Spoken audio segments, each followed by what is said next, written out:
Muito bem, pessoal. Hoje é dia 19 de novembro de 2021.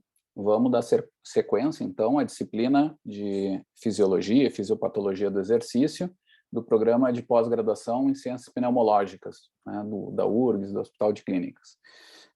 Sou Leonardo Tartaruga, nós já tivemos uma aula, né, de avaliação musculoesquelética e hoje nós vamos falar um pouquinho sobre avaliação de marcha, né. Eu quero pedir desculpas para vocês pelo acontecido no dia anterior lá. A minha mãe fez uma cirurgia de braço, tá se recuperando, e eu tive que fazer uma emergência com ela, estava com muita dor, fomos na emergência e eu acabei perdendo o horário mesmo, tá? E depois, então deixo aqui, registro aqui, desculpa, tem mais alguém entrando. Bom, vamos lá então, pessoal, só para dar eu vou já compartilhando, né? Se alguém souber do paradeiro da Letiele, foi falar, Letiele está entrando, tá? Então, deixa eu ver quem é que entrou por último aqui, foi a Letiele. Quem mais que entrou por último aqui?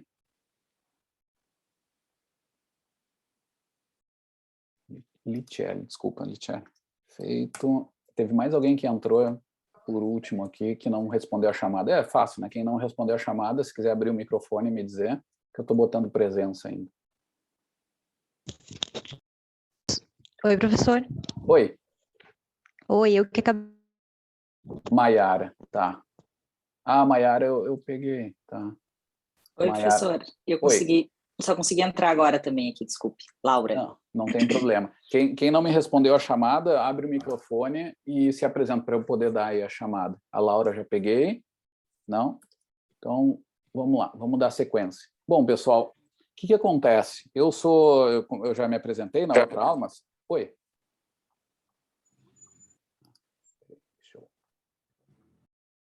Vou mutar. Como eu tinha comentado na aula anterior, eu sou professor de educação física, trabalho com biomecânica e fisiologia, bioenergética da locomoção. Minha linha de investigação é sobre os mecanismos minimizadores do gasto energético da locomoção humana.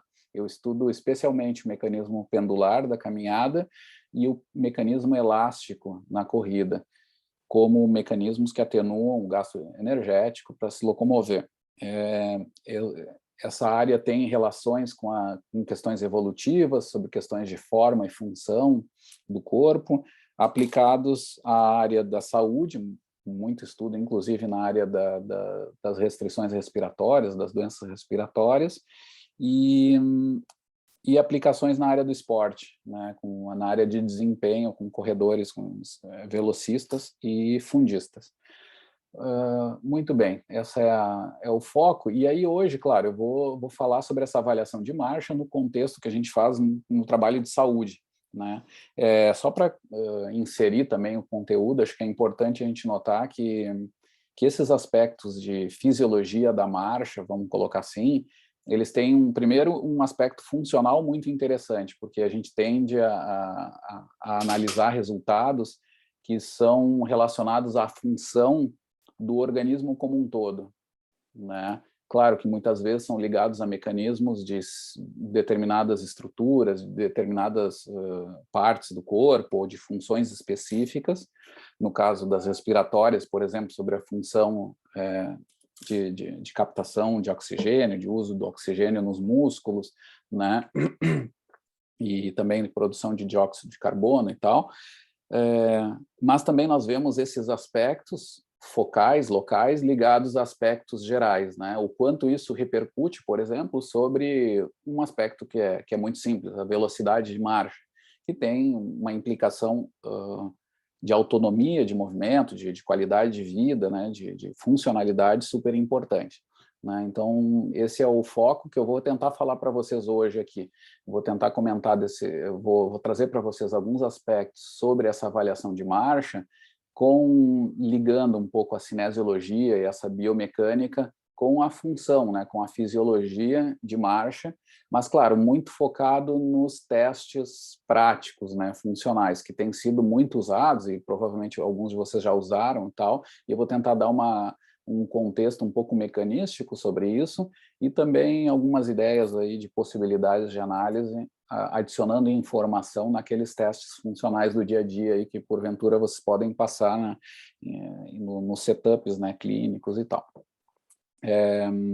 A gente vem até, inclusive, trabalhando com isso, né? Então, deixa eu compartilhar, já começamos aqui a mostrar um pouquinho do conteúdo, começando pela parte final da aula anterior, né? Na aula anterior, nós falamos de avaliação músculo-esquelética, né? Vou fechar essa janela tudo aqui, gente, desculpa. Senão os e-mails vão ficar aparecendo toda hora. Vocês estão enxergando aí, gente? Se alguém puder ligar o microfone, porque ninguém abriu aí. Sim. Obrigado. Então, vamos lá. Nós vimos aqui um pouquinho. Nas aulas anteriores, eu mostrei de forma resumida essa avaliação músculo-esquelética, né, e aspectos que a gente chama de espaço-temporais ou biomecânicos, e como eles repercutem na energética, né, de locomoção, né, nas diferentes fases e os diferentes olhares mesmo sobre essa análise músculo-esquelética. Já nos aproximando da avaliação de marcha também. Nessa figura aqui que eu mostrei na aula anterior, nós tínhamos vários olhares, né, de determinantes de marcha, que tem a ver também com função muscular. Isso é uma coisa importante. Nós falamos muito em aparato locomotor, etc., que não é por acaso.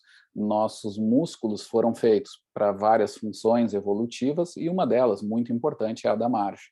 Nós temos uma certa efetividade ou eficiência energética ao nos locomover, porque durante milhares de anos houve uma pressão evolutiva muito importante para caminhar. Né? Nós somos animais que se chamam, do ponto de vista biológico, cursoriais, né? E uma indicação disso é essa função importante. Bom, se nós caminhamos melhor, é porque muitas vezes os músculos estão funcionando melhor. Então, essa é a relação do músculo esquelético com o desempenho mesmo, né, funcional da marcha, né? E esses olhares são desde os mais simples... Professor. Oi. A Flávia está tentando entrar. Deixa eu ver. Deixa eu tirar aqui um pouquinho o compartilhamento. Entrei. Obrigada, tá. Já entrei. Obrigada. Tá bom. Eu vi que apareceu ali só que eu não lembrava do nome. Eu vou clicando aqui, tá? Nós vamos me avisando mesmo. Se ficar por fora aí, eu não pescar, me avisa.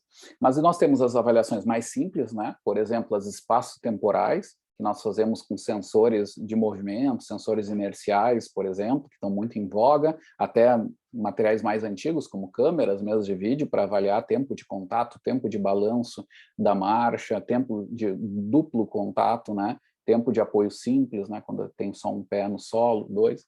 Temos as análises de cinemática angular, que ainda são descritivas, né? Descrevemos ângulos, velocidades angulares, acelerações. Temos as análises mais mecanísticas, que são das forças de reação do solo, ou seja, as forças que repercutem, que aparecem a partir do movimento, né, e tem muita relação com lesões, e em última análise, do ponto de vista energético, é também a forma que nós principalmente produzimos força para o ambiente, nossos músculos produzem força, para em última análise equilibrar essas forças com as forças externas. E a principal força externa que nós fazemos ao caminhar é as forças de reação do solo, né? É assim que nós mantemos a velocidade nossa de marcha, né? Então, são bem importantes. Nós usamos plataformas de força para essas forças de reação do solo, né?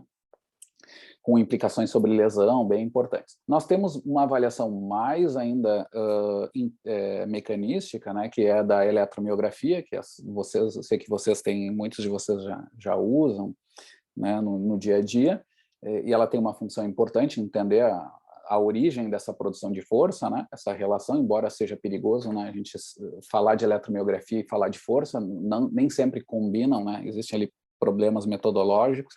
Eu digo assim, a eletromiografia, embora seja uma das técnicas que são mais mecanísticas, assim, elas conseguem nos dar uma informação neuromuscular fundamental, né? Sobre o exercício.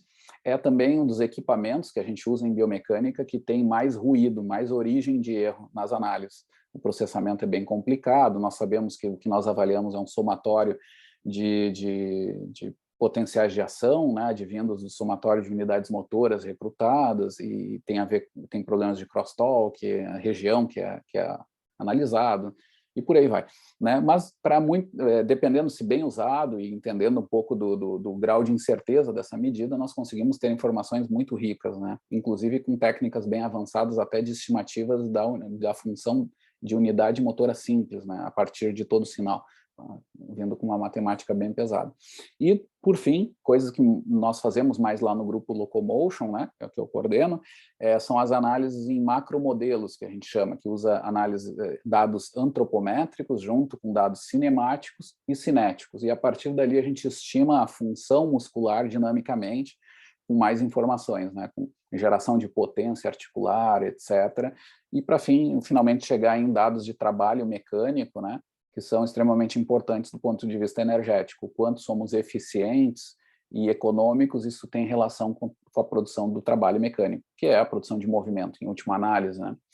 E, a partir dali, a gente transforma essas informações em determinantes que podem nos informar coisas que são mais primárias, são nossos desfechos primários, né? Que são, por exemplo, mecanismos minimizadores, como é o caso pendular, como um desfecho fundamental ligado à economia de marcha, né? Equilíbrio, né?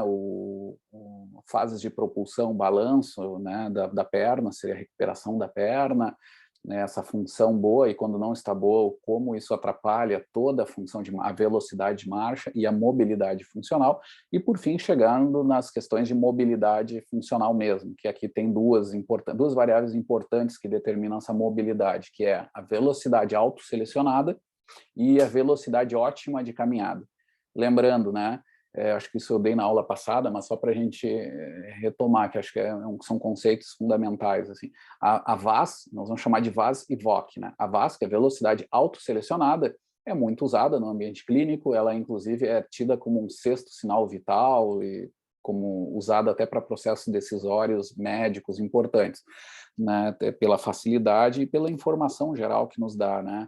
Se a pessoa diminui muito a sua velocidade autoselecionada ou preferida, isso indica problemas de saúde que são de várias ordens, né? Por exemplo, nós mesmos no grupo observamos isso nos DPOCs, né? E na doença intersticial pulmonar já, verificando que é reduzida, né? Não vou falar muito, até porque acho que um dos artigos, o artigo de hoje vai se tratar sobre isso, mas é reduzida por questões mais centrais ligadas à doença, né?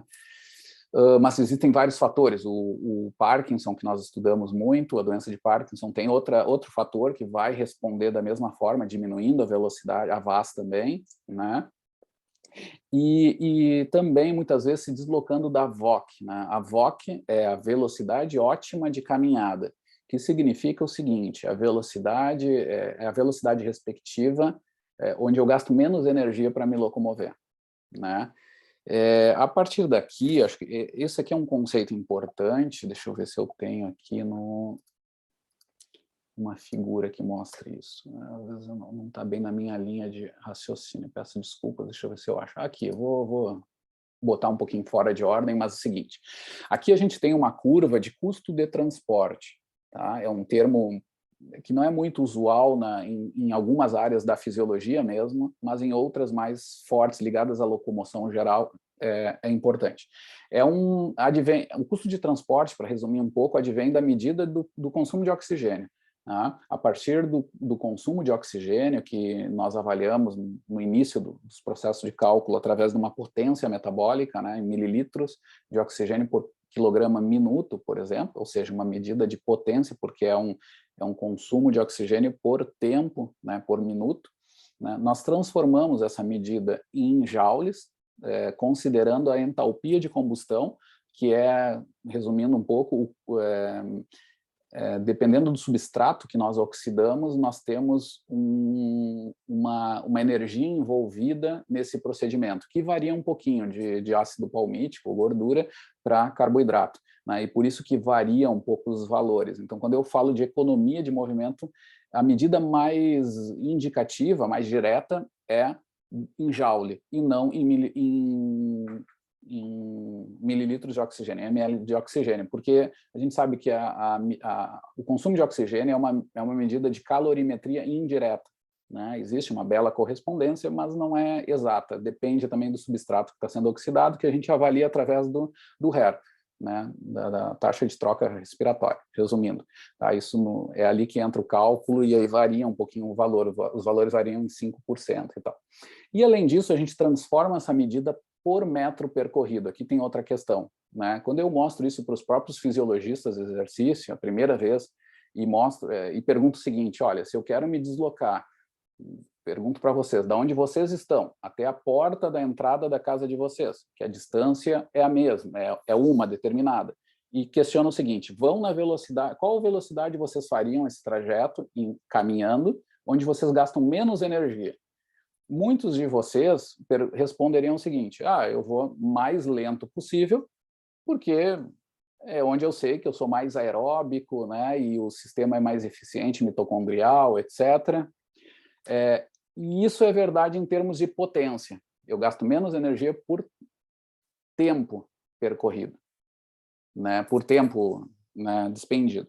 Agora, se eu quero tratar de economia da caminhada, que tem a ver com a distância, com o metro percorrido, como é a unidade aqui, joule, quilograma, metro percorrido, aí a resposta muda. A resposta é claramente esse formato em U, né? Ou seja, existe uma velocidade onde esse custo é menor e não é a menor possível, né? E até faz sentido, se a gente for olhar, não é uma coisa tão estranha, né? Depois parece óbvio mesmo, né? Se a gente for muito lento, esse consumo, claro que é menor por tempo, mas eu demoro muito para passar esse metro, né? Esse metro percorrido, fazer essa distância. Então, também tem ali um fator compensador. E o principal mecanismo que explica esse formato em U é o mecanismo pendular, que a gente avalia através da cinemática tridimensional e avalia o quanto o nosso corpo, de forma geral, consegue minimizar a energia por esse mecanismo pendular, que é como a gente aprende lá na física do 2º grau, né? A capacidade de um sistema oscilando lá em torno de um ponto fixo e durante essa oscilação, tendo essa possibilidade de transformação de energia cinética em potencial e vice-versa. Tá? E isso acontece também na caminhada. Nós oscilamos nosso centro de massa e, ao mesmo tempo, também trocamos energia cinética, né? Desaceleramos e reaceleramos a cada passo. Né? Isso não é tão intuitivo, mas por isso que nós usamos equipamentos da biomecânica para avaliar isso. Tá? E aí o que acontece? Aí vamos lá para os nossos pacientes, para pessoas que caminham mais lentamente, a gente já validou isso para vários tipos de restrições, problemas amputados, obesidade, envelhecimento. Né? O que acontece? Muitas vezes as pessoas caminham mais lento, né? E gastam mais energia. Então, nessa fase descendente da curva de custo por velocidade. Gente, lembrem, se vocês tiverem alguma dúvida, por favor, liguem o microfone e me interrompam, tá? Porque eu me empolgo aqui, vou falando, e às vezes o aluno não sente, que o cara não para nunca. Então, liga o microfone e por favor, perguntem, tá? Mas o que acontece? A gente já avaliou em várias populações que, se nós pedimos para essa pessoa que tem sua VAS lenta, sua autoselecionada lenta, pedimos para ele caminharem mais rápido, nesses grupos que eu acabei de falar para vocês, acontecem esse paradoxo. Eles vão mais rápido do que sua autoselecionada, do que eles preferem, mas eles gastam menos energia por metro percorrido. São mais econômicos. Tá? E isso aqui é um marcador importante de avaliação, que depois eu vou falar para vocês na marcha, no teste de marcha mesmo, de 10 metros, nos testes de VAS, isso aqui vai ser importante. Tá? Muito bem. Então, esses dois conceitos são importantes, né? E quando eles são deslocados em pessoas normais, sem restrição de movimento, a VAS geralmente está junto da VOC, né, na pessoa, no grupo, nos controles saudáveis, né? Mas isso varia um pouco nas patologias, inclusive respiratórias. Tá? Muito bem. Agora vamos falar um pouquinho mais da biomecânica articular, né? Um pouquinho mais ligado àqueles macromodelos para nos dar informações de alterações com pessoas com DPOC. Tá? Esse estudo da IENTES aqui é bem interessante. Ele mostra algumas variações, só para vocês entenderem, os gráficos são geralmente da variável biomecânica ao longo do ciclo da fase, aqui no caso de apoio, desde o primeiro toque do pé no solo até o final desse mesmo toque, desse mesmo pé no solo. Tá? Então, imaginem aqui o pé direito, por exemplo, desde o início aqui ao 0, seria por cento, né? Passando pelo meio, aqui em torno de uns 50% dessa fase, é quando a perna está mais ou menos estendida e o centro de massa está passando sobre né, o ponto de apoio, até a parte final, aqui o empurre final, segunda metade do contato, 100%, que é quando tem o despregue. Tá? Muito bem. E aqui tem as variáveis, né? No caso aqui temos ângulos de tornozelo, né? Entre grupos, que aqui não varia muito de forma importante, mas eu vou ir direto para onde tem mais diferença. Não vou botar no modo de apresentação, porque acho que tá bom de olhar, ou não. Não, vamos dar uma. Daqui a pouco vocês estão com a tela pequena aí. Aí ajuda um pouco mais. Então, por exemplo, aqui a gente tem alguma variação, né, no ângulo articular de quadril, tá? O quanto é fletido ou estendido, né? E aqui a gente vê uma certa diferença, né, com o DPOC caminhando um pouco mais fletido. Temos aqui outra diferença da potência mecânica articular de tornozelo, aqui é um pouquinho mais difícil de interpretar, mas resumindo, quando os valores são abaixo de 0, significa que está gerando uma potência negativa, que significa uma absorção de energia, quase sempre ligada a uma excêntrica. A musculatura está realizando uma contração excêntrica, que significa, só lembrando desses conceitos básicos, né, uma excêntrica é quando há tensão no músculo enquanto ele alonga. Ele serve para fases de frenagem, tá? São bem comuns, ou para fases específicas. Aqui, no caso, não é frenagem, é no final da propulsão do corpo todo, mas esse músculo, especialmente aqui, está fazendo essa potência negativa, né? Esse grupo muscular, né? Ao nível de tornozelo. Muito bem. Aqui tem outra diferença, na altura do joelho não muda muito, embora tenha alguma característica, mas não é importante. A mais importante aqui é do tornozelo e do quadril. No quadril nós temos também uma geração de potência negativa ao nível de quadril, menor também, principalmente nos extensores do quadril, que são glúteo máximo, isquios tibiais, né? Essa musculatura tem essa importância. Então, aqui tem um resuminho, né, daqueles aspectos que eu comentei. Os sujeitos com DPOC absorvem menos potência em tornozelo e quadril na segunda metade do contato. Tá? Eles têm esse prejuízo. Eles também têm uma maior variabilidade de marcha, que já vai indicar ali um preço energético, né? Vai ter um custo energético dessa maior variabilidade, que é um sinal de instabilidade corporal, muitas vezes ligado a uma fraqueza de membro inferior, mas isso não é tão claro no DPOC, não são todos que têm esse perfil, quando são mais avançados isso aparece mais e algumas vezes não, né? Mas a variabilidade é presente. E principalmente eles caminham em velocidades menores, ou seja, eles caminham mais do lado esquerdo daquela curva de custo por velocidade. Isso indica uma menor economia, simplesmente por caminhar mais lentamente. Tá? Embora, quando são na mesma velocidade, não tenham grande diferença. Mas também não vou falar muito, dar spoiler do artigo de hoje, que a Licelli está por aí, né? Depois vai falar. Ok? Essa primeira parte eu queria trazer para vocês como uma introdução dessa avaliação de marcha, que é importante a gente entender. Né? A gente já tinha falado na aula anterior, durante a marcha, eu produzo trabalho, eu freno e reacelero, tudo isso tem uma implicação energética do ponto de vista da fisiologia, da função da marcha, isso é importante. Né? Isso é uma característica da marcha terrestre, inclusive. Opa, tem gente querendo entrar. O Bruno entrando aí. Que vai nos indicar essas fases de aceleração. A gente tem que reposicionar os pés a cada passo, isso indica as acelerações e desacelerações, que tem seus preços também. Quando são feitos em alta velocidade, podem criar certos tipos de lesão por causa do impacto. Né? Aí vem o uso de calçado, etc.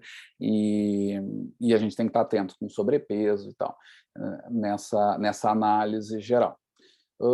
Mas aqui eu vou mostrar para vocês agora um índice que a gente tem usado, que expressamente a gente criou bastante aqui no programa da Pneumo, com os nossos mestrandos e doutorandos, e temos colocado na literatura e tem dado um impacto bem interessante na avaliação de marcha funcional.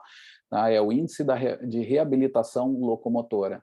né? É um índice bastante simples, né? Que é baseado no teste de caminhada, teste de 10 metros, às vezes se usam outras distâncias, 8 metros, 20 metros, tem gente fazendo até com 30 metros, embora seja um pouquinho grande demais, mas esses testes de caminhada são bem importantes, porque eles nos dão uma informação básica de funcionalidade, especialmente de mobilidade funcional, né? Que eu já falei para vocês na introdução da importância disso. O que acontece? Nessa avaliação de Marsh, há um erro aqui, já embutido, já desde o início da análise, que não é salvo, mesmo usando técnicas específicas de estatísticas. Tá? Em geral, não se usa essas técnicas, até se poderia usar para diminuir, mas não se usa. Que é um efeito de tamanho. Né? Se a gente pega lá um paciente nosso de 1,50 m e vai comparar o resultado da velocidade autoselecionada com uma pessoa de 2 metros de altura, obviamente que há um erro embutido. Porque se as duas pessoas estão caminhando juntas, significa que, no mínimo, assim, uma está andando muito rápido, outra está andando muito lento para andarem no mesmo ritmo, digamos. Tá? Porque há um efeito de tamanho na locomoção. Isso é claro, e é indicado especialmente não tanto pela estatura, mas a gente usa a estatura até como maneira de estimar, mas especialmente por causa do tamanho, do comprimento de membro inferior. Tá?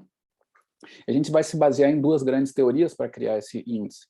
Uma é a teoria das similaridades dinâmicas, proposta pelo Alexander, né, um grande pesquisador da área de locomoção, onde ele dali estimou velocidades até de marcha de locomoção de animais extintos, de dinossauros, ficou muito famoso aí nos anos 70 e 80.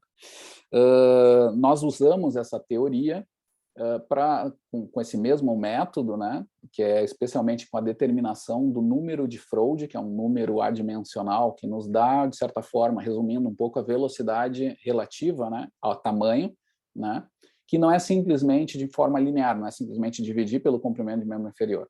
Não é. A função de tamanho ela é uma função não linear, ela é alométrica. Então, uma medida isométrica não nos resolve. Por isso que o cálculo é um pouquinho mais complicado, mas a medida em si é muito simples. É uma medida de comprimento de membro inferior, jogando numa equação que eu já vou mostrar para vocês. E depois, esse índice também vai se basear no mecanismo pendular, no que eu estava comentando para vocês, né, que a gente estuda lá na ESEF, e com aplicações em vários campos. Então, vou mostrar para vocês aqui um pouquinho. O Olicelli está voltando, a minha apresentadora. Musculatura esquelética em marcha. Então, o que acontece? Eu preciso avaliar, tendo o teste de caminhada já feito, se eu adicionar a medida de comprimento de membro inferior, eu consigo avaliar esse índice de reabilitação. Eu já vou comentar para vocês quais são os ganhos. Mas primeiro vamos para o cálculo. O que eu preciso? Eu preciso ter a VAS, que é o teste de caminhada, que eu faço com um cronômetro, né? Tem uma distância de 10 metros, faço o aluno caminhar, solicito para ele que caminhe a uma velocidade que ele se sinta confortável, e aí se avalia o tempo, né, que ele leva para percorrer aquela distância. Ali eu tenho a medida em metros por segundo. Tá? Eu tenho a VAS. A VOC, ela é um pouco mais complicada. A medida direta seria eu ter o analisador de gases e fazer vários testes em carga constante de 5 minutos, em 5 velocidades, mais ou menos, e aí ter uma curva daquele custo de transporte que eu mostrei para vocês na figura lá, o formato em U, né, e dali fazer uma função quadrática e retirar a constante ali que explica a velocidade mínima, né, onde acontece o custo mínimo, e dali tirar a VOC, que dá bastante trabalho, no dia a dia clínico é um pouquinho mais complicado, mas eu tenho como estimar isso. O Alexander nos mostra que na natureza os animais vão caminhar em torno de 0,25, com esse número de Froude, na sua velocidade ótima.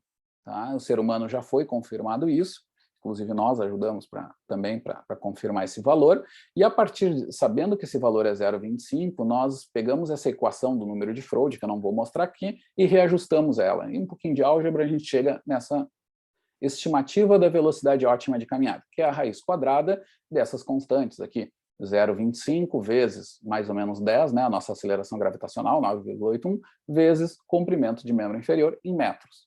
A partir dali, eu tenho a VOC. Ou seja, só com comprimento de membro inferior alimentado aqui, eu tenho a VOC, E jogando essa VOC aqui, eu consigo calcular o índice de reabilitação locomotora. Em percentual, vejam, já está multiplicado por 100, ou seja, o quanto próximo a minha VAS está da minha VOC. Em outras palavras, essa equaçãozinha aqui explica isso, né? Como eu calculo? Então, falei para vocês, uma distância conhecida, geralmente se tenta controlar os efeitos de aceleração e desaceleração, então eu tenho 10 metros avaliados, mais 2 metros anterior, 2 metros posterior, peço para ele caminhar desde o início aqui até aqui o final, e avalio no cronômetro quando ele passa por aqui e por aqui, eu tenho os 10 metros, a fase mais estável ali, onde tem menor erro, tá? A gente costuma usar essa forma de se calcular. E aí eu tenho a VAS, né? E tenho o comprimento de membro inferior, a medida com uma fita métrica, é fácil de ser realizada. Então, tem aqui algumas dicas, tal, e aí entra a interpretação, né, a gráfica do IRL, né? Então, imaginando assim, um paciente que passa por uma intervenção de exercício, por exemplo, que já está bem comprovado. Quando fazem exercício aeróbico, nós sabemos que melhora a aptidão cardiorrespiratória de um aluno que era inicialmente destreinado. Uma coisa básica, no DPOC também acontece isso. Bom, o que acontece? Esse aluno do DPOC que tinha uma velocidade autoselecionada baixa, depois do treino, ele aumenta a sua VAS. Essa é uma adaptação muito comum. Muitas vezes até o custo em si não muda, mas o que muda é o fato dele caminhar mais rápido.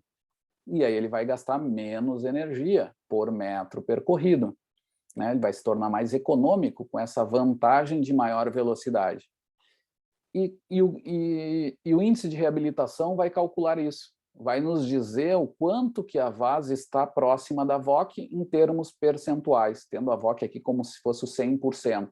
Então, se eu estiver aqui no meio, a linha verde, no meio da distância de 0 até a VOC, isso aqui é 50% de índice de reabilitação. Se eu aumento 25%, né, se eu vou de 2 km por hora para mais ou menos 3 km por hora, eu passo de 50% para 75%, porque aqui está normalizado em torno de 100. Claro, aqui não é exatamente 4, né, como eu tinha feito o cálculo ali, mas é próximo disso. Eu vou aumentar meu índice de reabilitação, porque é um valor percentual, de forma bem simples. Tá? Mas o legal da informação é que, além dele me dizer que eu estou caminhando mais rápido, ou seja, eu sou mais funcional, né, eu tenho uma autonomia funcional melhorada, eu também posso dizer o seguinte, que eu caminho mais rápido, né, ou seja, eu faço minhas tarefas do dia a dia com menor tempo e com maior economia. Isso é a coisa interessante, eu caminho mais rápido nas minhas atividades do dia a dia, locomotoras, gastando menos energia. Então, vou resolver as tarefas de visitar amigo, padaria, etc., essa discussão toda prática ali do dia a dia, com menor gasto.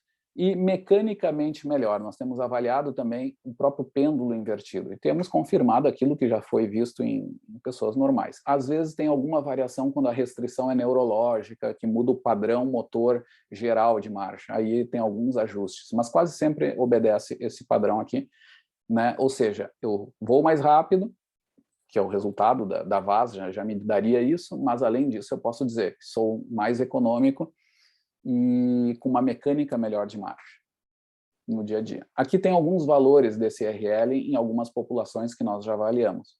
Tá? Então, aqui está o DPOC, né? Tem a insuficiência cardíaca crônica também, né? Tem os sujeitos com acidente vascular encefálico isquêmico, o Parkinson bem reduzido, né? Idosos, que nós já avaliamos também, e crianças obesas, né? Confirmando esses achados, inclusive passando um pouquinho, mas aqui tem outra questão aqui que é do efeito de tamanho em criança, né? Proporções corporais ali que explica um pouquinho esse valor ali acima de 100%, que significa que estão acima da velocidade, que seria ótimo, né?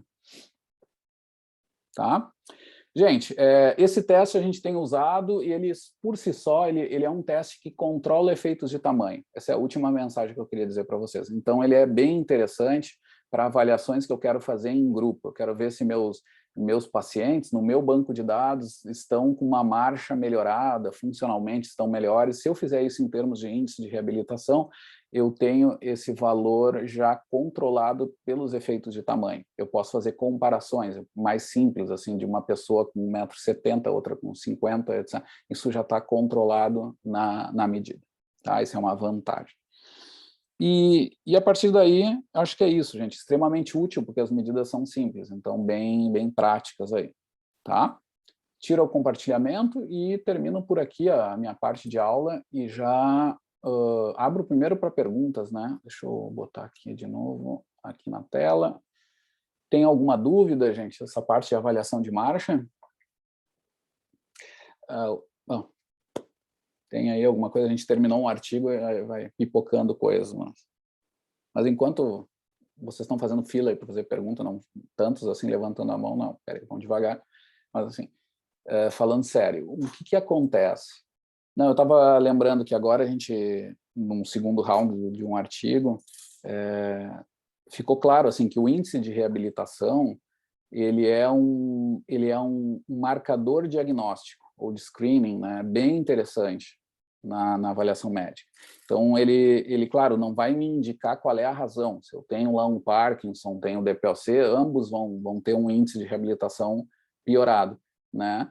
A gente não, as razões disso a gente já sabe, conhecendo um pouco a fisiopatologia, as características de cada paciente, a gente sabe que são razões muito diferentes, né? Uma mudança na liberação de dopamina, que vai fazer uma disfunção no controle motor, com cocontração, coativação, descoordenação intersegmentar, né? Instabilidade enorme, articular e corporal, né? Que é o caso do Parkinson. Já o DPOC é por questões mais centrais, né? A limitação na ventilação muitas vezes vai causar dispneia, e a gente sabe das repercussões, até com alguma repercussão muscular extra, musculaturas acessórias respiratórias ativando mais, também auxiliando na instabilidade, por causa de um padrão de movimento até de tronco piorado também, né? Além das questões centrais mesmo, que a longo prazo podem levar até uma redução de força de membros inferiores, que aí entra aquela outra claudicação, e a maior instabilidade adicional ainda, por essa questão do corpo todo, piorando mais a marcha deles.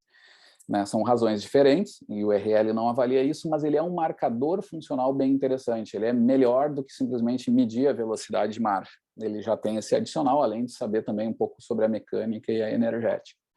Então tem essa questão interessante aí.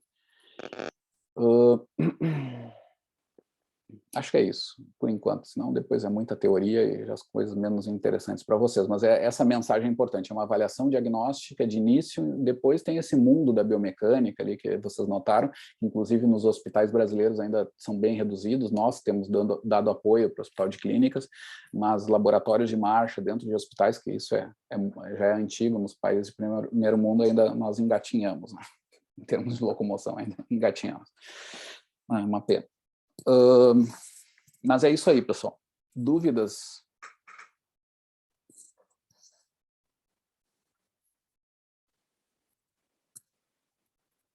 Não? Só para vocês saberem, tem muitos de vocês às vezes usam, já fizeram, ou às vezes até no estudo de vocês, usam testes de exercício, teste cardiopulmonar, né, de exercício, né, o TCPE, como às vezes até de caracterização de amostra. Só para vocês terem ideia, no teste no cardiopulmonar é possível, se for feito com protocolo em esteira, né, é possível estimar a economia de caminhada. Tá? Muitas vezes o pessoal não sabe, acho que só dá para determinar limiares e a potência aeróbica, já o VO2 máximo, que é um dado interessante, mas também, às vezes, o dado, se bem processado, tem um método ali para calcular também a economia. É possível também, como um marcador ali, que às vezes vem de bandeja e a gente não sabe, né? Porque isso não está nos softwares de análise básico, assim, de analisador de gases, né? Acho que é isso. Não, nenhuma dúvida? Algum comentário antes de passar para a apresentação?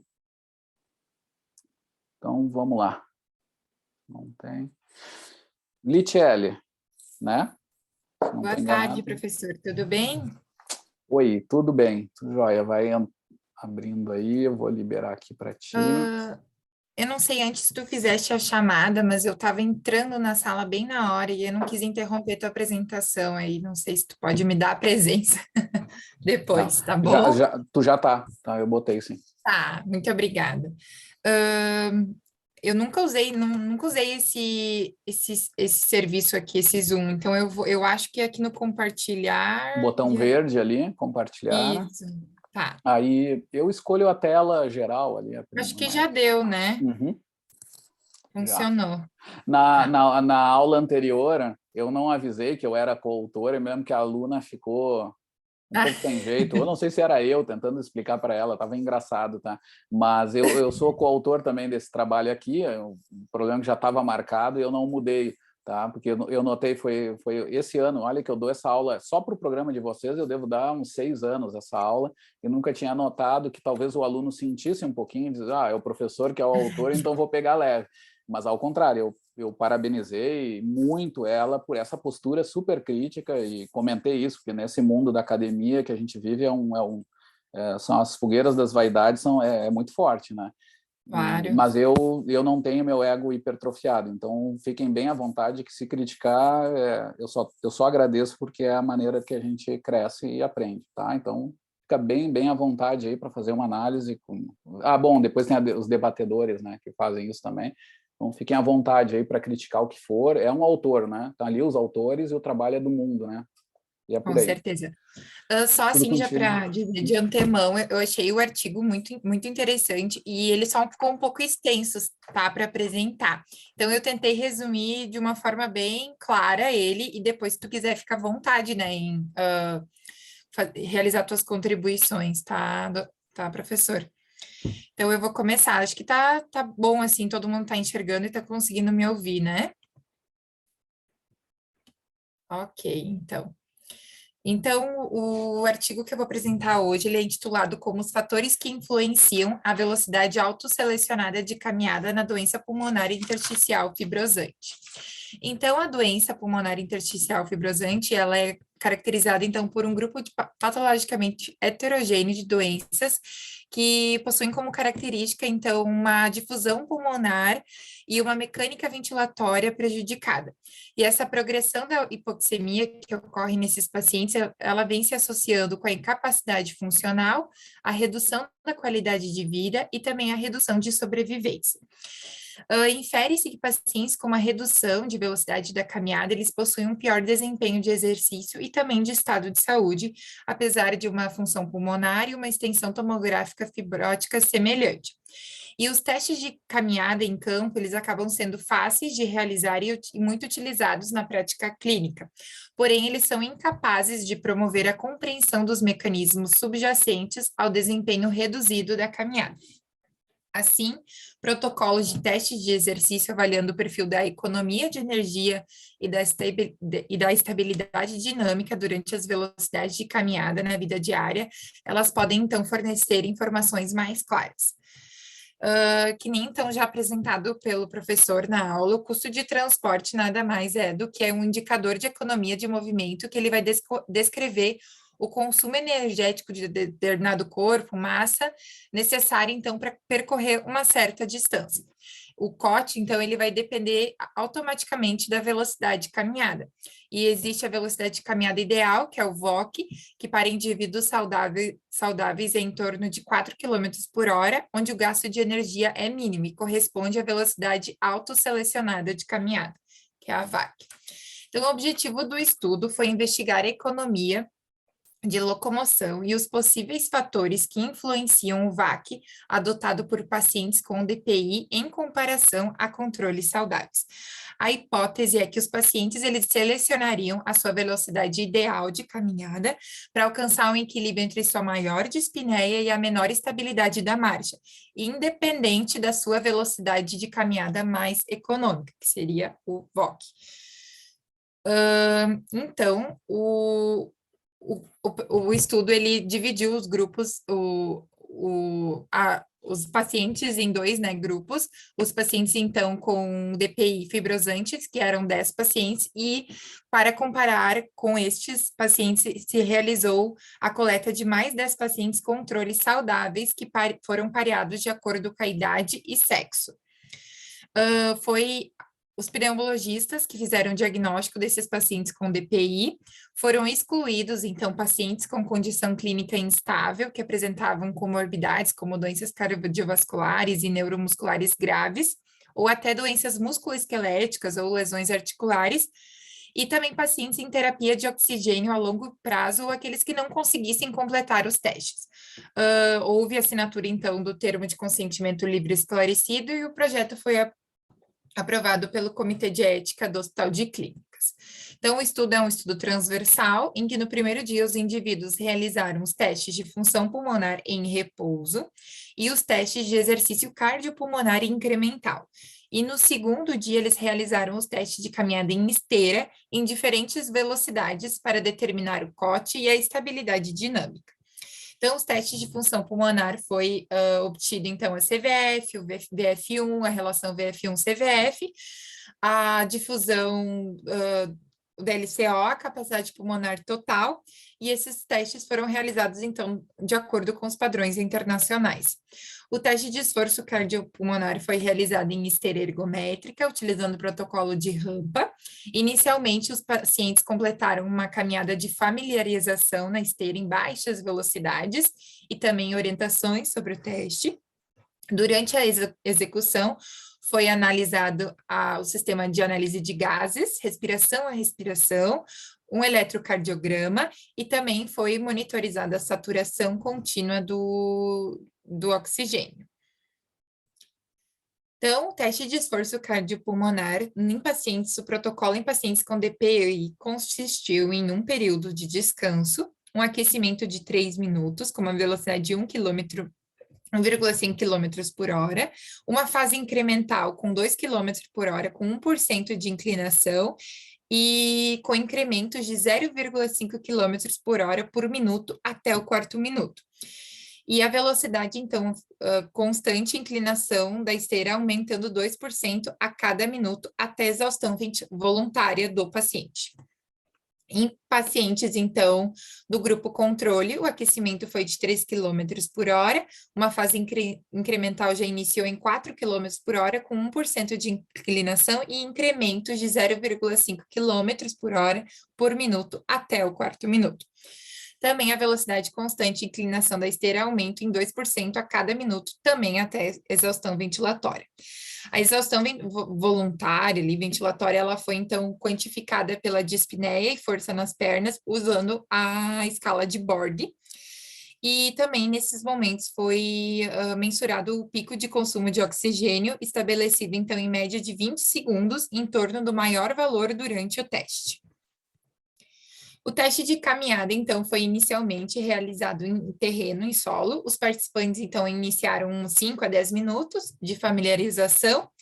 E a VAC, então, a velocidade autoselecionada da caminhada, ela foi determinada pela primeira vez quando os participantes caminharam por um corredor de 15 metros, 3 vezes em um ritmo forte.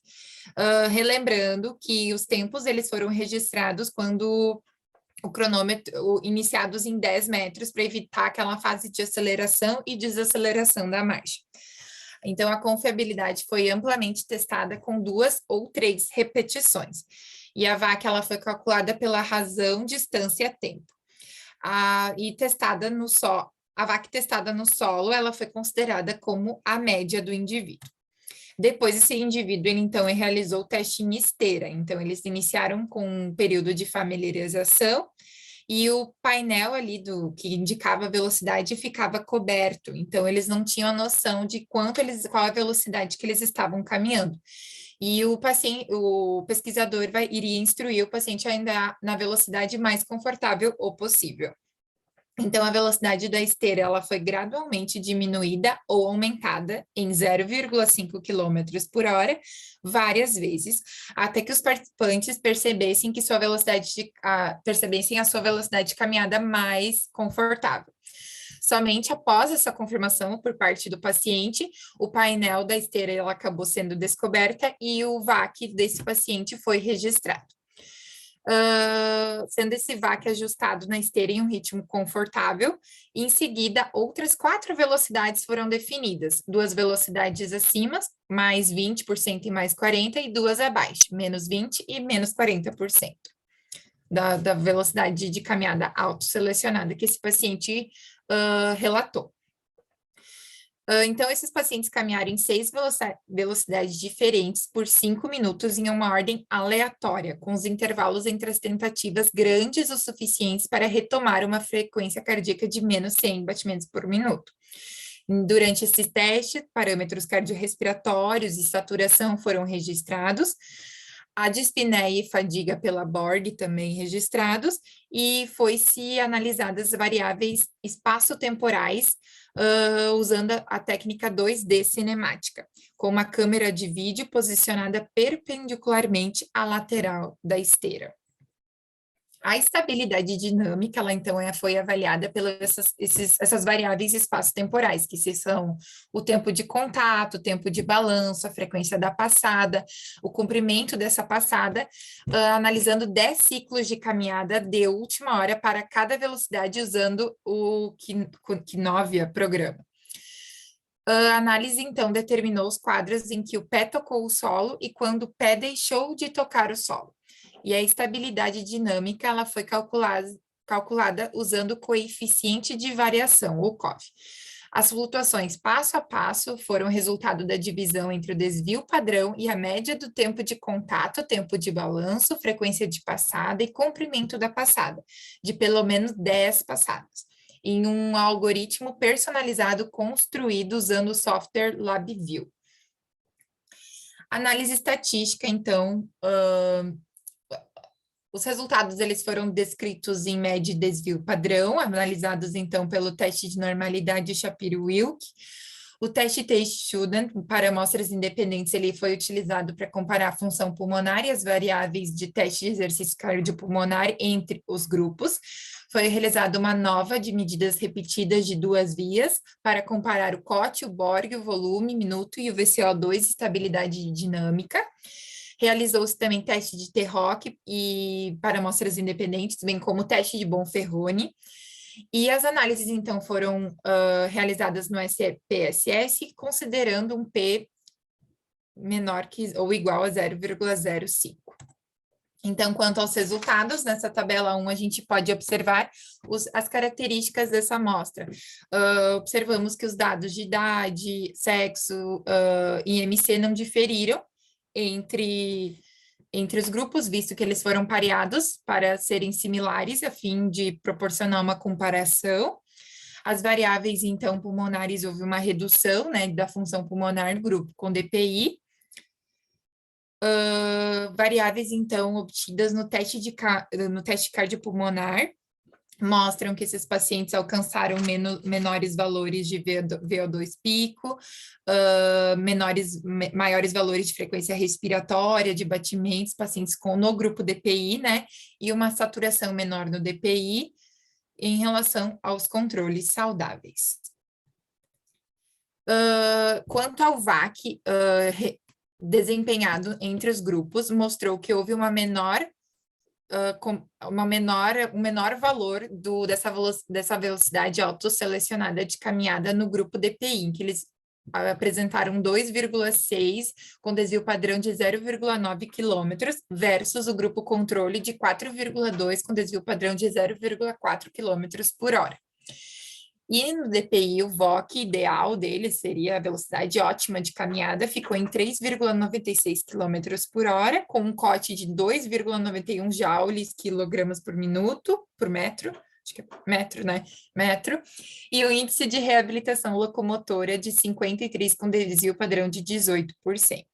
Já no grupo controle, o VOC ele ficou em 5,606 km por hora, com um COT de 2,72 joules, e um índice de reabilitação locomotora de 84, com desvio padrão de 10%.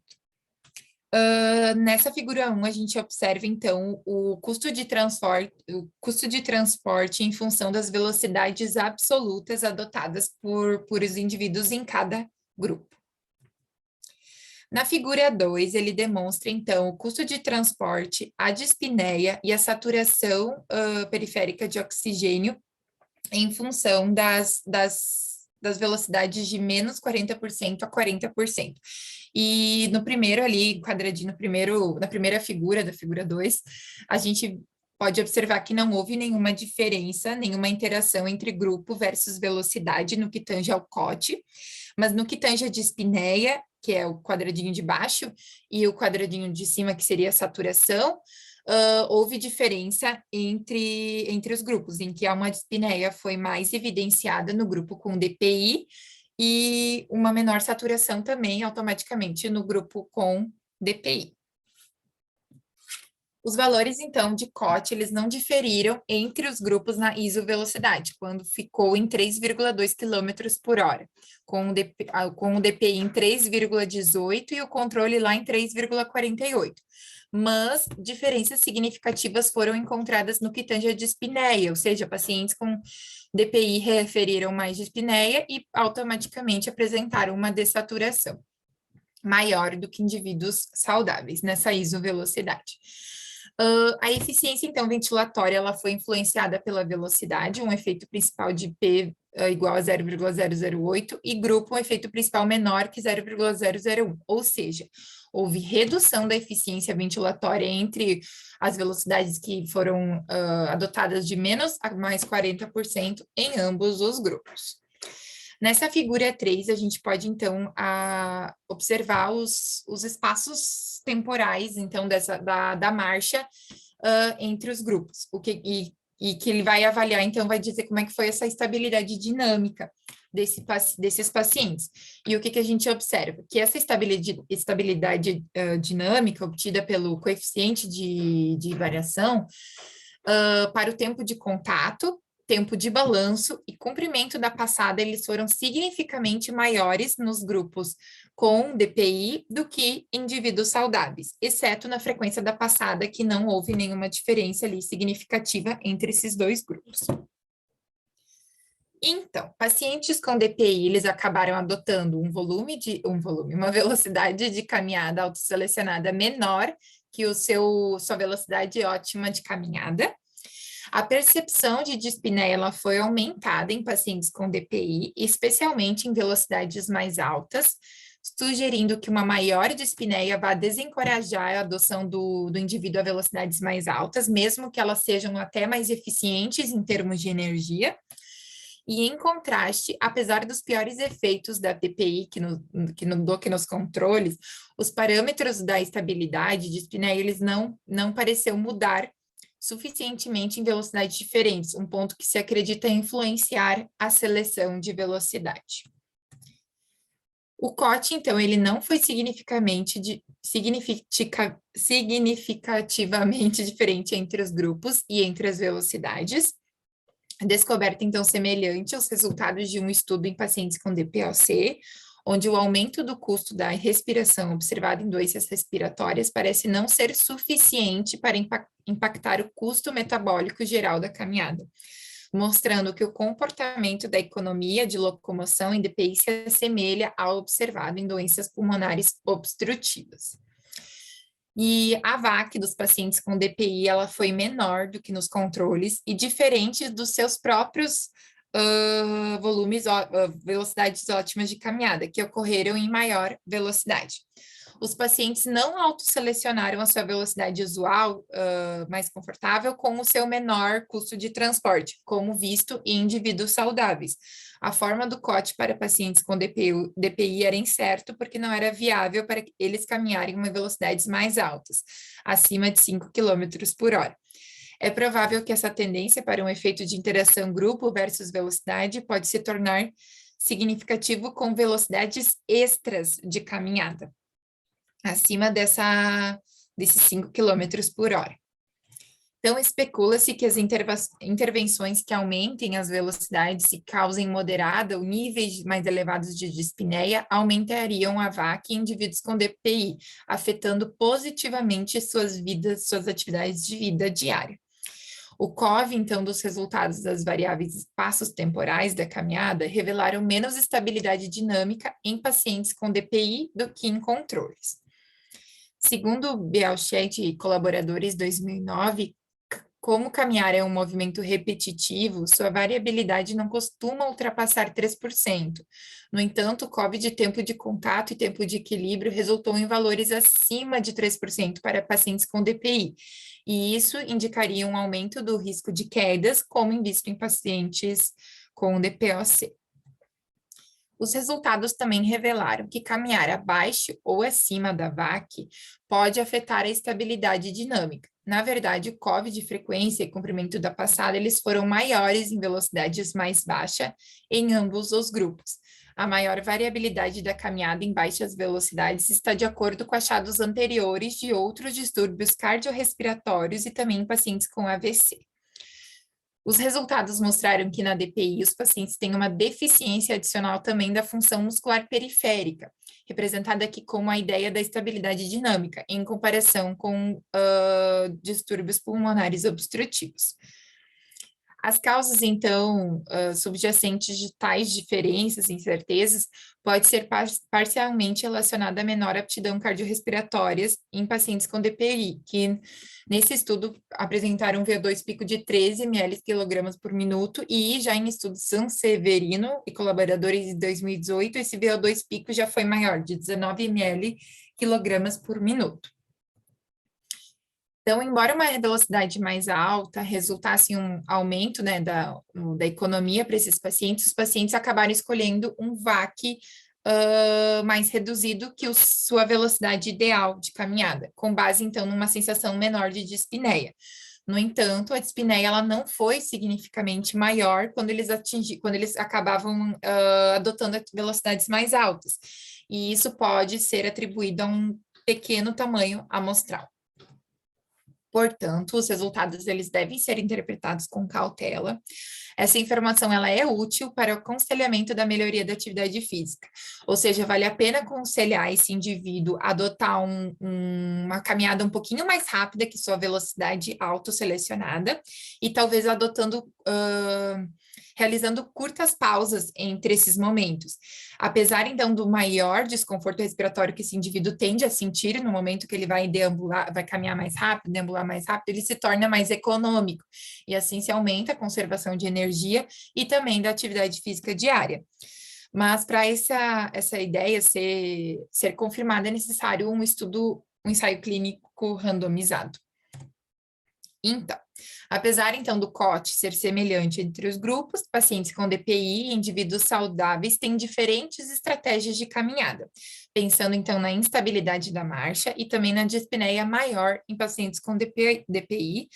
Na estabilidade de marcha prejudicada, os pacientes parecem adotar um VAC menor em comparação aos controles e ao seu próprio velocidade ótima de caminhada, resultando, então, uma menor dispneia.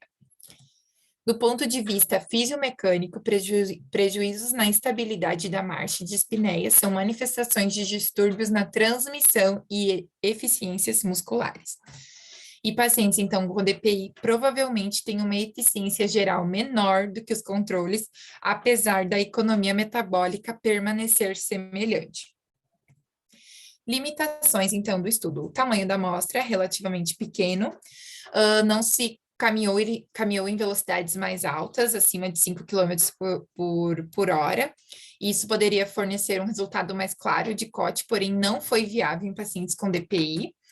Além disso, estudos futuros eles são necessários para usar outras medidas, como o coeficiente de Lyapunov e as margens de estabilidade, e as alterações bioenergéticas e biomecânicas que ocorreram durante a caminhada na esteira em comparação com a caminhada no solo. Essas alterações. No entanto, apesar dessas limitações, o estudo fornece uma compreensão valiosa da velocidade autoselecionada de caminhada adotada por esses pacientes, que poderia ser considerado, então, em programas de atividade física. As referências adotadas pelo estudo, e muito obrigada pela atenção de todos.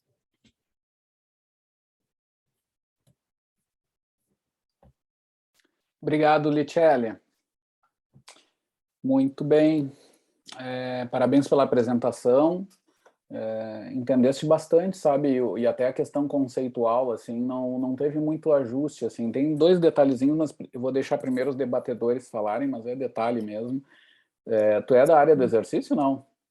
Eu sou fisioterapeuta, eu então tá. tenho experiência com teste de caminhada, teste de velocidade na marcha, eu até tenho umas dúvidas depois que eu gostaria de perguntar, mas eu vou deixar o pessoal realizarem suas contribuições. Legal. Não, eu notei que tinha aproximação mesmo com o tema. Quando vê alguma dúvida já é similar à minha. Legal. Então, vamos lá, vamos para os debatedores, então, deixa eu ver aqui na minha lista. Eu só queria mostrar um negócio para vocês, antes do debatedor entrar, porque eu sei que o pessoal vai saindo, eu vou compartilhar para vocês uma tela aqui,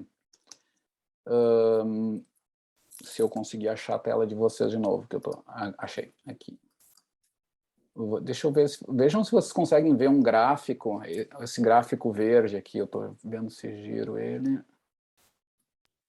Lichele, se estiver com o microfone ligado, alguém, só para me dar um ok, o Bernard... Sim, vendo? tá. Eu acho que ela tem que tirar a apresentação dela primeiro, professor. Tá. Então.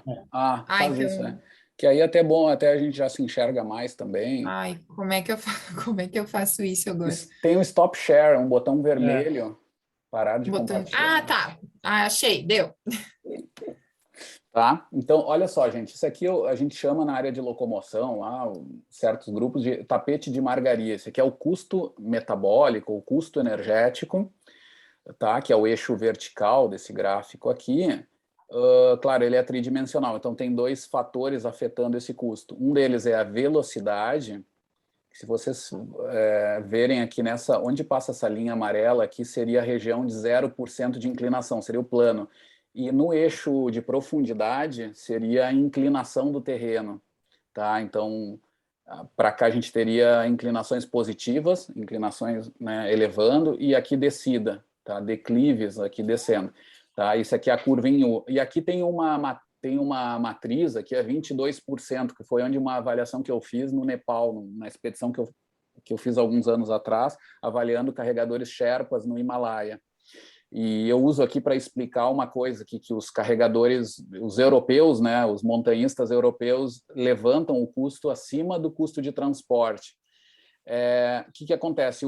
Aqui está o nepalês carregando a 22%. O custo dele está colado no tapete de margaria, que significa que o custo é igual por metro percorrido. Então, se eles adicionam 20 quilos, esses caras carregavam 40 quilogramas nas costas, era 80% de carga na cabeça, com um sistema de carregamento bem estranho, era uma fita aqui na cabeça ligada a uma cesta, né, que é a técnica que eles usam lá na região do Himalaia.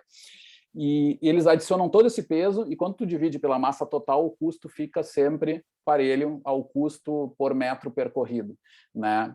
Só que tem situações, como aqui do azul, que se levanta, né? E aqui que eu queria trazer para vocês. Quando a gente bota o dado do DPOC e do DPI, né, que a Lichele explicou, o valor fica colado no tapete, aqui é o valor em vermelho, tá? Eles ficam colados no tapete.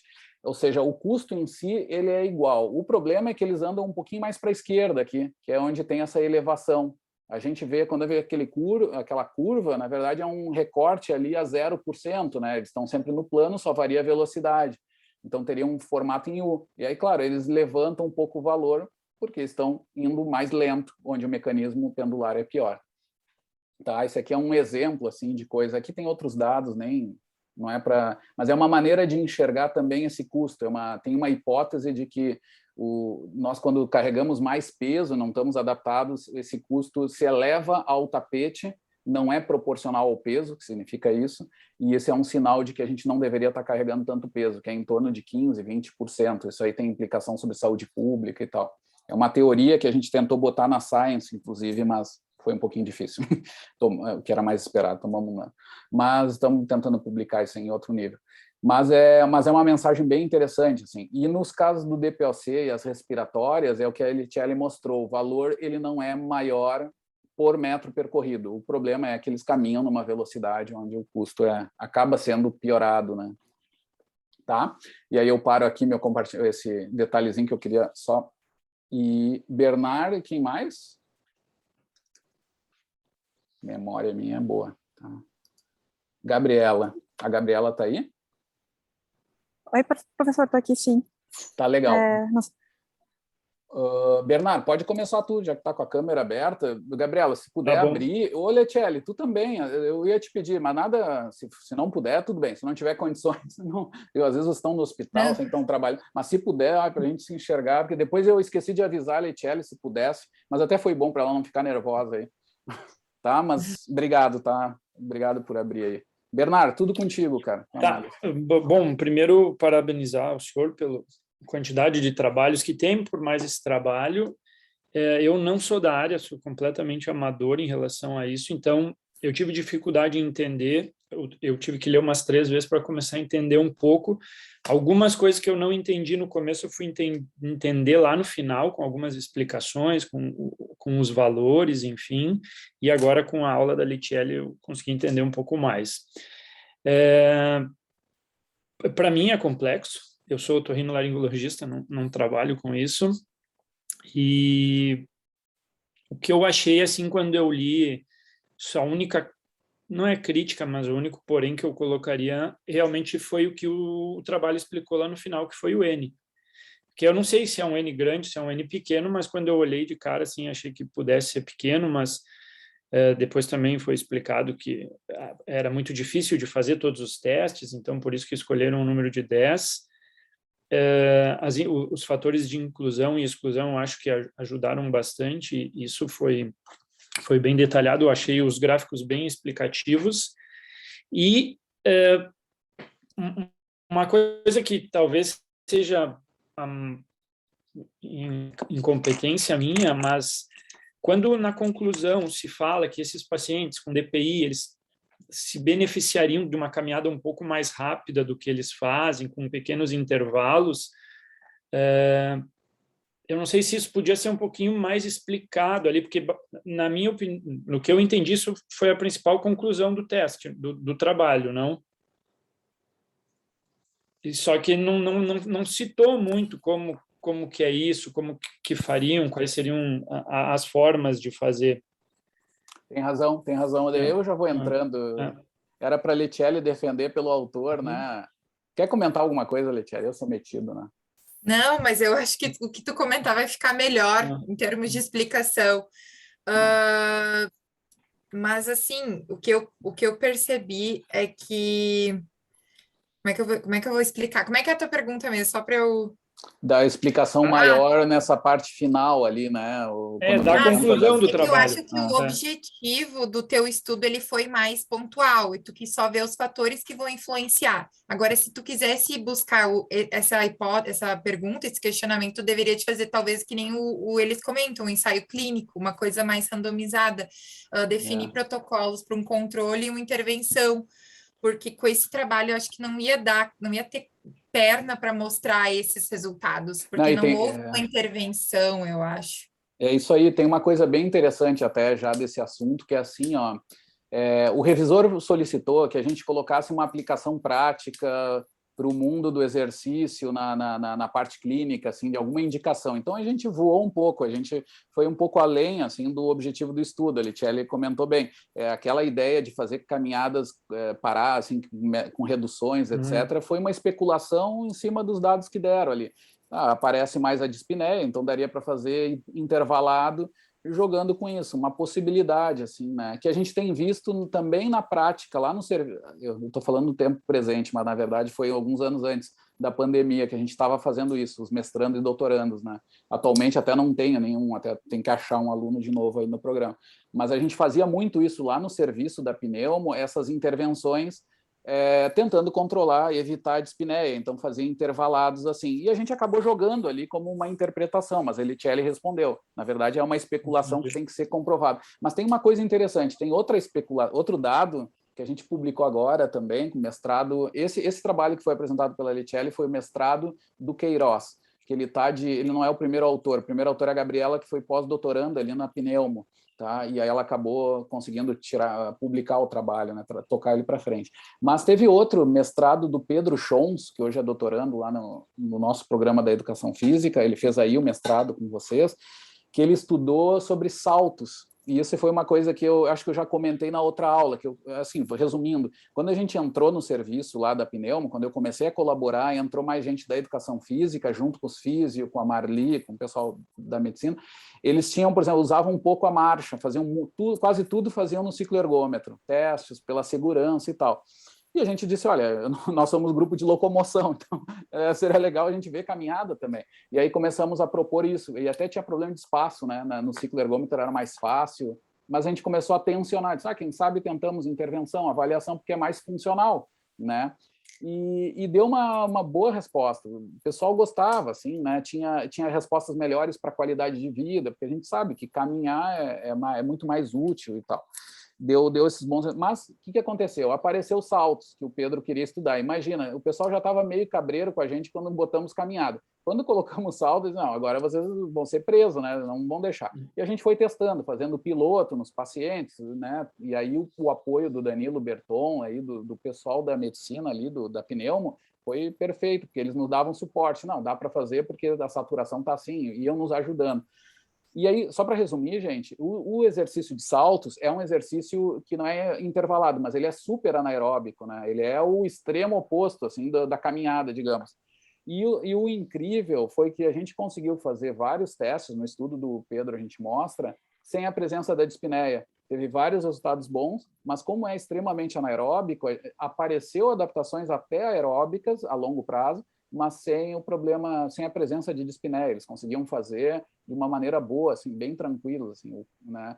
Então a gente começou a ver que na real nós temos que nos arriscar um pouco mais, claro, com tudo controlado, bem, mas é possível que até uma coisa que não se esperava, que no início eles disseram, não, mas isso aí não pode, eles não podem fazer alta intensidade assim, mas tem uma certa intensidade que é tão anaeróbica que pode trazer boas adaptações, que tá aí a história do treinamento intervalado e tal.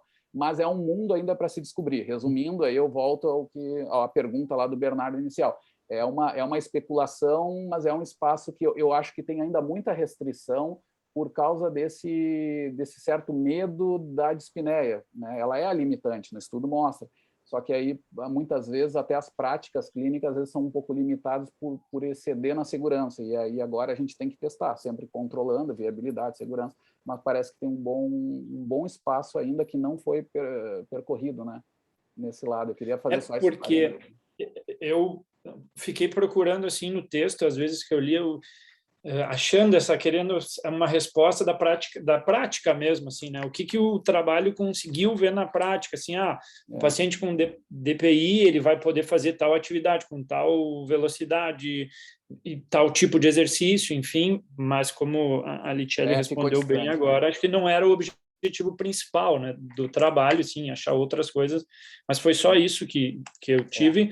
E por último, também, por eu não ser da área, ali nos testes de caminhada, que ela explicou bem, e o senhor já tinha explicado antes que a primeira parte tira e a última parte tira pela aceleração e desaceleração, é um examinador que fica ali para pegar os dados?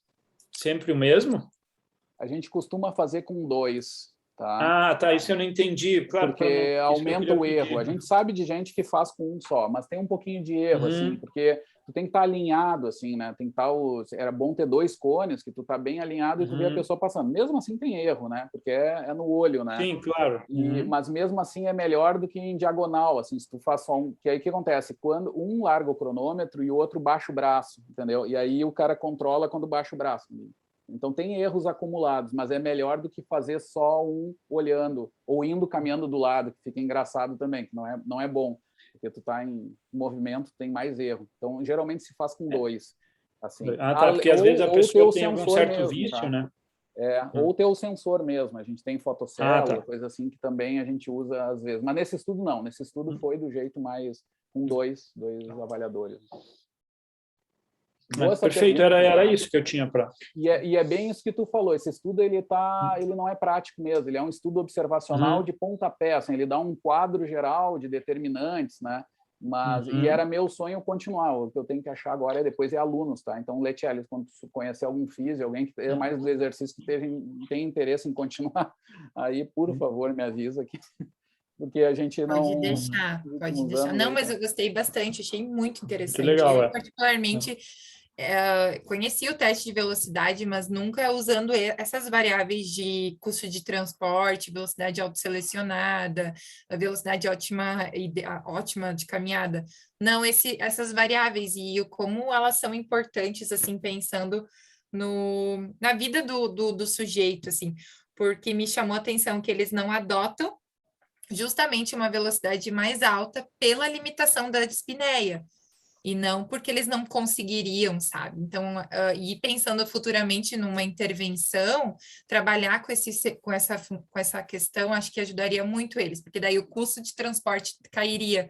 É isso, né, professor? exatamente. Eu achei muito interessante. Eu nunca tinha atentado para essas variáveis numa reabilitação, por exemplo, pensando. Esse é eu tenho meus colaboradores no Parkinson, sempre é tudo com fisioterapeuta, meus grandes parceiros até, é tudo com os físio, a Flávia Martinez, né, o pessoal mesmo, a Graciele, o pessoal da respiratória também, e a gente nota isso, né, dependendo do olhar, como eu vim dessa área mais bioenergética e evolutiva, tem coisas que são centrais, assim, que às vezes o pessoal da clínica não vê. E aí a gente conversa bem, porque a gente adiciona um outro olhar, não é que, né, e junta e dá essas análises, assim, que tem dado um impacto bem legal, porque não são tão complicados, né? O IRL, como eu mostrei ali antes, é uma coisa simples e tal, mas é por aí, bem interessante. Gabriela apareceu, né? Obrigado, Gabriela, por abrir aí a câmera, mas tu tá na rua, tadinha, deve estar no meio do trabalho e deu uma saída, mas se tu tiver algum comentário, uma análise... Boa tarde a todos. Então, primeiro, parabéns, Letiele, pela apresentação. Acho que apresentou de uma forma muito bem o artigo. E parabéns, professor, também pelo trabalho. Achei um trabalho muito interessante, um artigo muito bem escrito, elaborado. Confesso que também achei um pouco difícil, porque eu não estava ainda habituada com a maioria dos conceitos que foram trabalhados. Então, toda hora eu tinha que parar para revisar o conceito, né, o que representava cada um. Mas achei muito bom. E até porque esse grupo de pacientes, eles costumam ter muitos sintomas respiratórios, né? Então, acho que qualquer trabalho que estude, assim, para entender a forma como essa doença, né, a doença intersticial e os sintomas vão interferir na vida desse paciente, né? Com o Bernardo também me interroguei em relação ao N, porque acho que é pequeno, mas realmente esse tipo de trabalho acho complicado de fazer, né, com tantas intervenções e tantas análises, então acho que não interferiu e trouxe dados que são muito importantes, né, para a gente entender um pouco melhor os pacientes. E acho que vocês já debateram os maiores pontos que eu tinha separado também, mas achei bem interessante, né, como os pacientes com doença intersticial tiveram essa velocidade autoselecionada menor do que a velocidade ótima, e junto com a maior percepção da dispneia, né, apesar de ter uma maior instabilidade. Então, isso acho que demonstrando como os sintomas desses pacientes podem interferir, né, na locomoção e na vida diária deles. E também esse fato deles terem escolhido velocidades mais baixas, mesmo com percepção de dispneia semelhante a velocidades mais altas, né. E isso também dá a possibilidade de talvez fazer um outro trabalho para estudar como exercícios com uma velocidade mais alta, que causassem uma dispneia também mais acentuada, moderada alta, possa melhorar a velocidade autoselecionada dos pacientes e as atividades diárias, né? Enfim, eu achei que o trabalho foi muito interessante, né? Deve ter dado um grande trabalho para vocês, e os resultados foram excelentes, assim, para a gente poder estudar, entender um pouco melhor esse grupo de pacientes. Então, parabéns mais uma vez para todos. Obrigado, Gabriela. Obrigado, tá? A Gabriela falou uma coisa ali que me lembrou, que é bem interessante, né? Primeiro, assim, a instabilidade, né? A gente fez depois no estudo do Pedro Schons, a gente analisou risco de quedas também. Aí era DPOC, tá? Mas eles têm essas relações, assim. O fato, quando eles começam a ter essas repercussões, esses sintomas adicionais musculares, periféricos, né?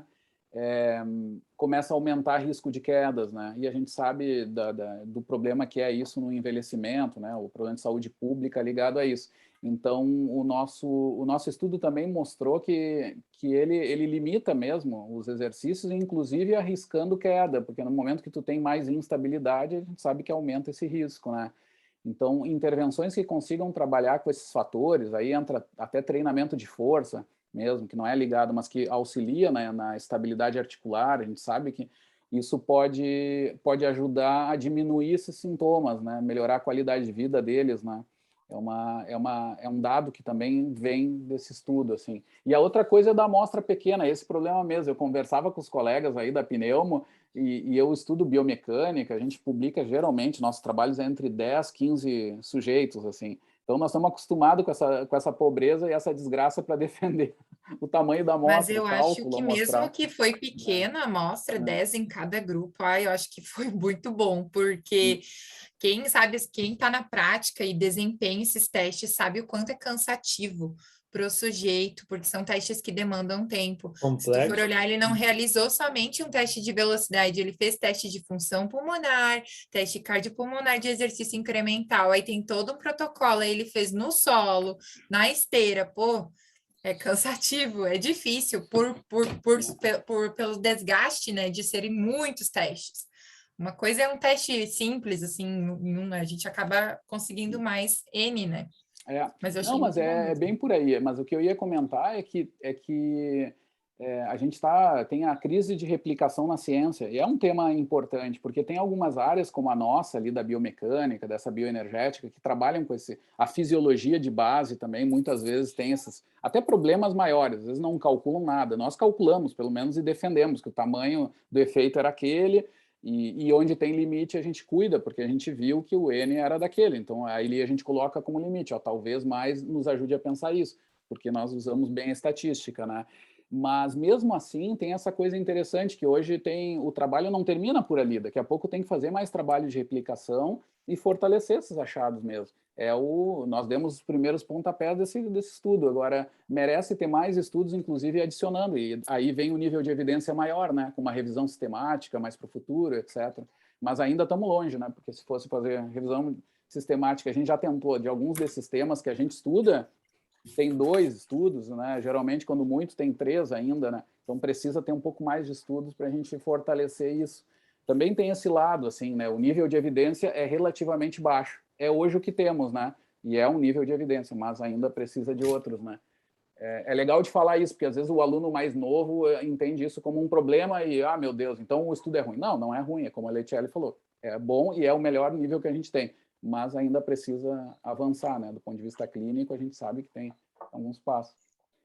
Vocês trouxeram vários elementos interessantes, gente. Eu só ia trazer dois termos, Letiele, que tu falou ali, estava numa ordem um pouco diferente.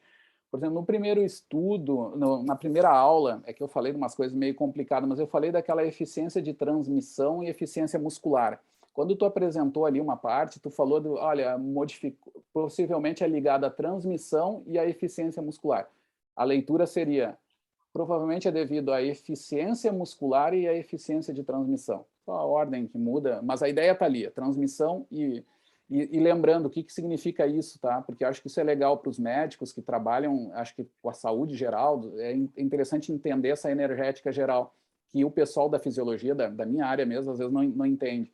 Que é a gente entender duas grandes fábricas que a gente tem no organismo durante o exercício, que uma delas é a eficiência do motor, a muscular, que tem a ver com todo aquele mundo de coisas, desde a captação de oxigênio, transporte, utilização no músculo, metabolismo, até a parte celular, pontes de actina, miosina na contração, tudo isso que vai englobar essa fábrica inteira, que é o motor, que transforma a energia química em energia mecânica, o nível de músculo, e depois a gente tem a eficiência de transmissão, que é como se fosse no carro, né? O motor lá produz força, né? Produz torque, e depois tu tem que levar isso para a roda.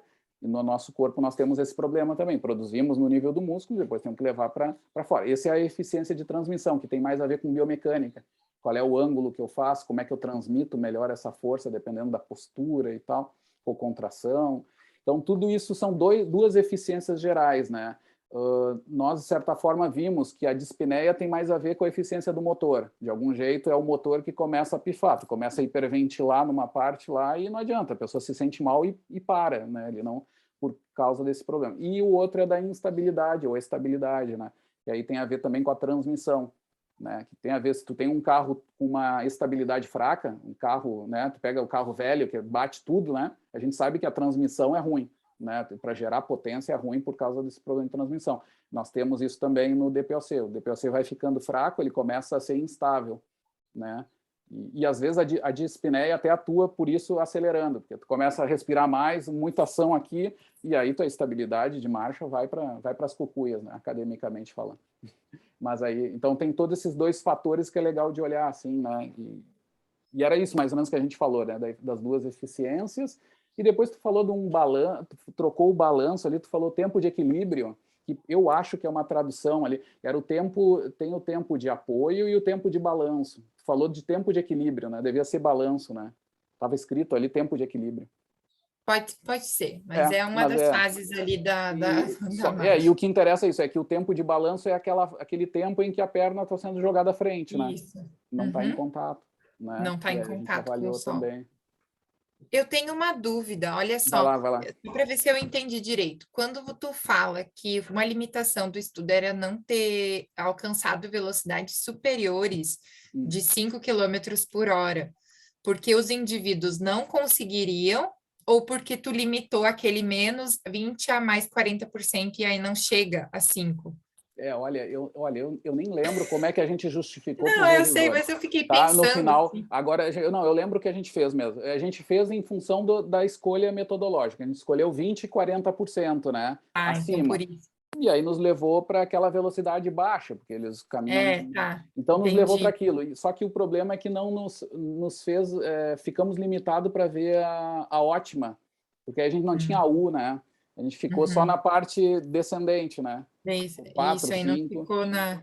Tá. Não deu para ver bem a U, assim, não teve aquelas velocidades mais altas, né? Mas aí a gente justificou, eu acho, aí eu estou fazendo um meia-culpa, tá? Eu acho que a gente justificou dizendo também que tinha o risco de apneia, de dispneia, mas deve ter ficado um pouco estranho. Provavelmente a dispneia ia subir e eles iam saturar menos, né? Que foi o mínimo, foi 88, talvez eles saturariam 80, 78, que não para o paciente com DPI até no exercício, no teste de caminhada, a gente interrompe com menos de 80%, então dá para tolerar, entendeu? Entendi. Então, daria para tolerar em pacientes com daria para ter arriscado. Eu acho que a gente deve ter usado ali no meio como uma justificativa, mas tinha a questão limitante, era 40%, 20%, 40%, né? Não, então é por isso, por ser de 20% a 40%, eu fiquei só na dúvida.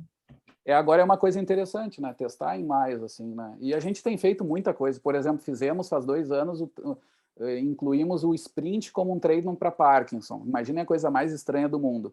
A gente recebeu uma carta do editor nos colocando assim sobre o risco de segurança. E a gente mostrou os dados de segurança. Ele mostrou que dá, inclusive, ao contrário. Quando os Parkinson fazem o sprint, eles desaparecem as assimetrias. Eles têm uma certa... a gente acredita que é a liberação de vias de dopamina que faz com que eles... É como quando eles seguram os bastões, né? Eles acabam o freezing, assim, eles fazem a marcha muito melhor do que quando não estão com essa presunção manual, por exemplo. E no sprint acontece isso, parece que tu tem uma descarga ali adrenérgica, tem alguma coisa que faz eles liberarem e o exercício ficou ótimo. Então, a gente tem tentado, com essas restrições, arriscar algumas coisas que muitas vezes não se faz por um excesso de segurança, às vezes até por não entender tanto mesmo do tipo de exercício. Então, tem muito campo legal de descobrir, claro, sempre com cuidado, né, fazendo. E a gente está descobrindo agora, por exemplo, isso. Daqui a pouco tem que começar a fazer testes também em velocidades mais altas para entender um pouco o que acontece naquelas velocidades mais altas, né? Controlado, tudo, né? Bem legal essa discussão, gente. Joia mesmo, assim, vocês colocaram, acho que uns elementos bem interessantes, e eu sei que é um mundo que é um pouco diferente, né? Ainda mais para os otorrinos, aí o Bernardo é o campeão. Gabriela, até de que área? Só para... Também é do... Radiologia. Radiologia também, não é o primeiro, né? Mas eu acho que é legal, de vez em quando, dar essa saída, e principalmente, acho que na formação de vocês, eu venho de uma escola italiana onde a biomecânica nasce dentro da medicina. Para vocês terem ideia, quando eu era doutorando, eu dava aula na fisiologia humana e 1/5 da disciplina era só sobre caminhada e corrida. Claro, porque era a escola da locomoção, então eles davam um pouquinho mais forte para aquele lado. Mas eu sempre trago assim que eu acho que é muito interessante. O exercício é um modelo de estudo para entender funções assim, que acho muito legal, porque a gente cada vez vê mais, né, mais sedentarismo, menos atividade física, né, a inatividade está aí, e eu acho que é um problema que em qualquer área de vocês ali é algo que tem que estar atento, né. Recém mesmo eu vi um estudo lá com o pessoal de Harvard, que era sobre cartilagem, que aí tem a ver com a radiologia, que é o estilo de vida em países em desenvolvimento na África são piorados porque tem questões de segurança que fazem eles caminharem menos, eles acabam tendo menor cartilagem numa certa estrutura e a inatividade é maior ainda do que países desenvolvidos, né? Isso prejudica, a osteoartrite é maior, né? Então, todas essas coisas acho que são legais a gente ir entendendo, porque tem muito a ver com o ser humano, né? O ser humano é movimento, então também a gente tem que considerar essas análises, né? Espero ter ajudado vocês para entender um pouco de alguns elementos com esse olhar aí meu um pouquinho diferente. Porque quando eu dou essa aula para disciplinas da educação física mesmo, que já tiveram disciplinas de fisiologia do exercício, cinesiologia, etc., vários têm assim como a leite, mas isso aqui eu nunca tinha visto desse jeito. Então, legal, que bom, é mais um olhar aí, né? Bem legal. Valeu, gente, valeu. Fechamos por aqui, então. Foi um prazer ter conhecido vocês. Eu geralmente deixava claro, mas fica o convite, inclusive, nosso projeto, todos os mestrandos, doutorandos que participam comigo, eles têm que trabalhar na extensão lá na educação física. Só que com a pandemia está meio parado. Mas se a gente voltar, a gente está em remoto, mas talvez 2022 a gente consiga voltar. E temos caminhada nórdica para Parkinson, um grupo de corrida e equipe de triatlo. E aí eles têm que participar também, botando a mão na massa lá, junto com pesquisa, tudo misturado. Se a gente estiver aberto, lembrem, é geralmente segunda, quartas e sextas na educação física. Só entrar em contato comigo, se quiserem conhecer um pouco lá da experiência, a gente mistura extensão com pesquisa nessas coisas, né? Caminhada nórdica para Parkinson, idoso, tá? Valeu, gente. Um prazer aí. Muito obrigada. Um ótimo Tchau, final de professor. semana a Obrigado. todos. Obrigado, um abraço. Obrigada. Obrigada, Tchau. professor. Bom final de semana a todos. Valeu. Boa tarde. Tchau. Tchau, tchau. Boa tarde.